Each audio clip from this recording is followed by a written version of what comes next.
Hey guys, let's talk about something that every business owner should know, but most of them never get around doing it.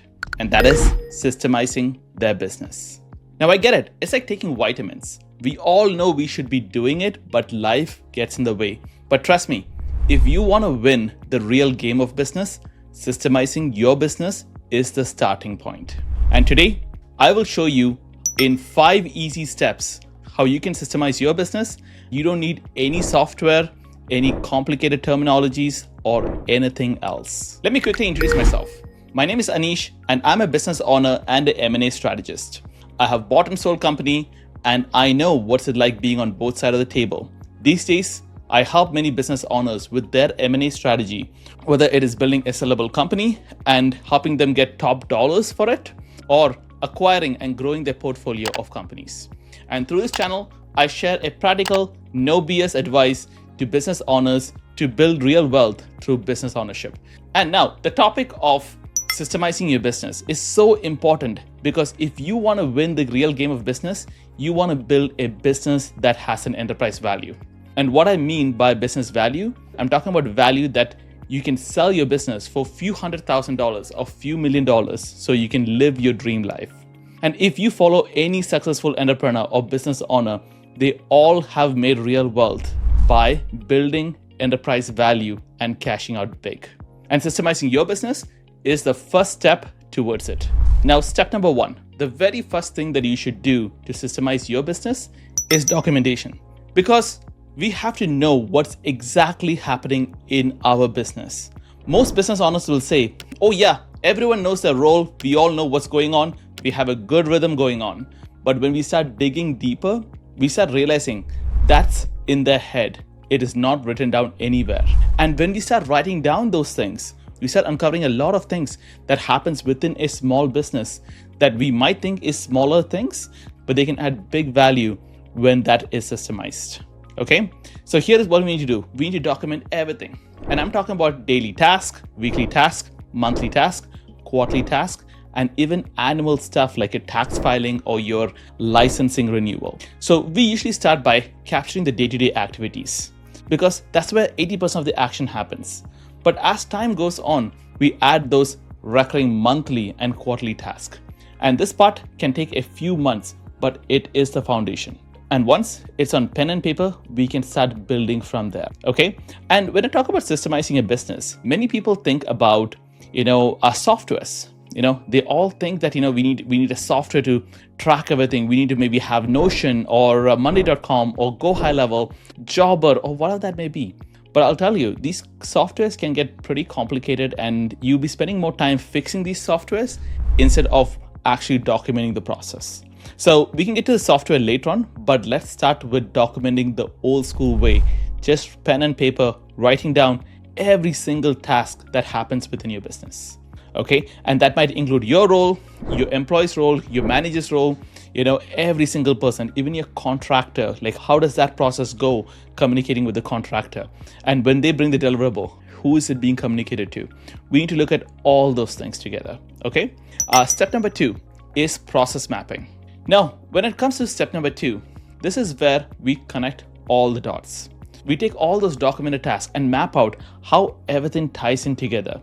Let's say you sell a service. For example, you're owning a transportation company. We want to trace what happens from the moment a leads come in to booking that job, to actually doing that job and billing that client and following up for reviews after that. You'll be shocked how many hands touch just one transaction. And once we lay it all out, we can spot the bottleneck, the double work, or things that just does not make sense anymore.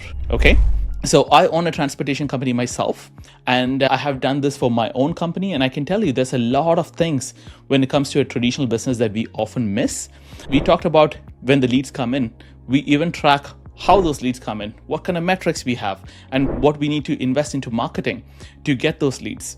So you see, there's a lot of tracking that goes on, and then we go full circle once we close the job and get the review and the video testimonial and how we tie in back into the marketing effort. There's a lot of things that we can do once we trace this whole process. Okay, and step number 3 is improving the process and assigning the role. So now we understand the full picture. We ask ourselves, where is the inefficiency? And to be honest with you, while you're documenting this, you will start seeing the inefficiency, but we recommend do not fix it until we get to this stage number 3. In this stage, we look at the whole picture and we understand who can we delegate this to, and not just delegate, who is the rightful person to delegate this particular role to. Let me give you a quick example. Say you got a technician who's doing great work with clients. Instead of a business owner chasing down the customer for reviews and calling them numerous times, we would ask a technician while they are on the job site to ask for a Google reviews, or maybe even film a before and after video.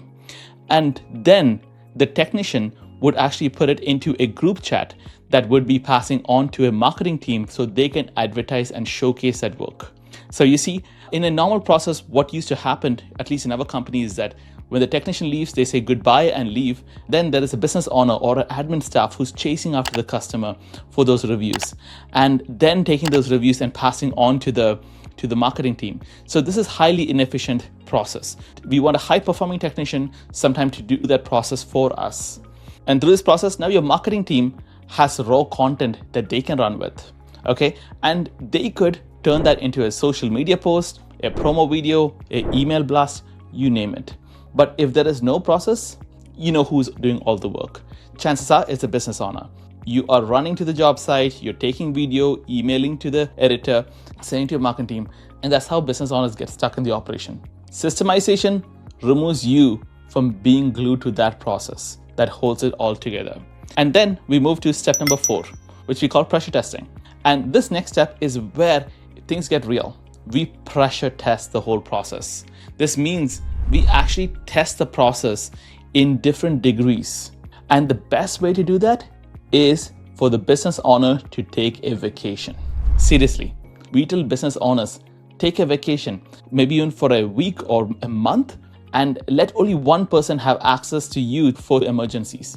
People will start stepping up. They'll start using the brains. They will start following those manuals rather than coming and asking you for everything. What we discover is which employees needs more training, which processes are still shaky, and what decisions cannot be made without you.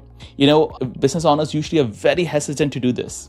It's usually very uncomfortable, but I'll tell you, it is very powerful. And now we're coming to step number 5, continuous improvement. Systemizing your business is not a one and done project.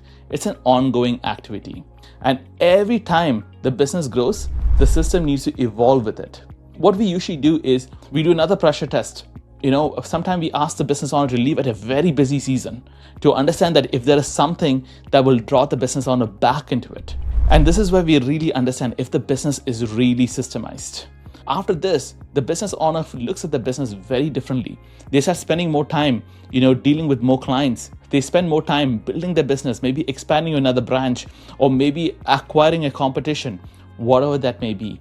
They look at the business as a system and they see how they fit into the system. Now, here is something real. Can a business owner do all this alone? 100%. Yes, it is not that complicated. You can do it on your own. You don't need sophisticated software or anything out of the ordinary. Like, I used to work in the commercial bank and I knew the importance of systemizing the business. But to be honest with you, I thought my business is not applicable to be systemized. One day, my wife and I were going to visit her family. And I kid you not, I couldn't even pack my bags for the trip properly. Mentally, I could not leave my business. I felt like I was so tied to the business that if I were to go, everything would crash and burn. I didn't trust that anything would run without me. And the moment that I got in the car and away from the city, it hit me really hard. I realized the fact that I was neck deep in this operational vortex. And I'll tell you, the scary part is I thought it's all normal, but it is not. And the truth is that when you're in this particular operational vortex, you make every excuse in the book to not systemize your business. You feel almost like addicted to that particular operation. You feel like you're betraying your business or your staff won't agree. You'll give yourself millions of excuses to actually not systemize your business. And trust me, many times I've heard people tell me that my staff will not cooperate with this. They will not follow SOPs. They will not follow a manual. But the real truth is staff loves it. And for my business itself, I often found that the staff who pushed back against systemizing the business were the ones who started embracing the system that we built, because they realized that there is no guesswork. It just made the job so much more easy. It's almost like they knew when they got back into the work truck, okay, checklist, this is what I'm supposed to do. Oh, I need to run back and maybe ask for reviews. It just made the whole process so simplified. And also we had fun games to incentivize these people who actually follow the system. So it just made things more fun, more competitive, and people enjoyed it. And then when we got into something new, the employees itself will come ask us, Anish, just make sure you have systems for it. Which is so surprising because we ran for a very long time without any systems at all. Okay? And now you might be wondering a lot of different questions when it comes to systemization. You might be wondering, I'm a solopreneur. Does this even apply to me? It's just me and another staff maybe, or it's just me myself that is running this business. Like, what's the point of systemizing if I have to do all the work itself? And I tell many business owners, it's well and good if you're happy with where your business is today. But if you want to grow your business, have a bigger team, serve more customers, build enterprise value, make a bigger impact, if that's the direction you want to go, you want to start systemizing your business even though you're a solopreneur. Okay?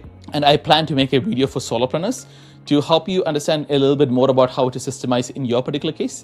So if you're a solopreneur, comment solopreneur below. So if I get enough response, I will make a video to help solopreneurs to show you how that is done. And if you're a business owner and you're wondering, is my business systemized? And what is the readiness of my business? I do have a business readiness checklist that you can access somewhere in the link below. Feel free to sign up for that. There's a lot of value in that particular checklist.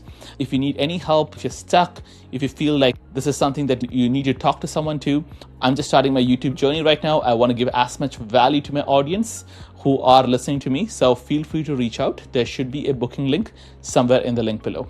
I hope this was helpful. If you're interested in videos like this, which we talk about business ownership and building real wealth through business ownership, feel free to watch my other videos as well. Thanks so much, and I'll see you in the next one.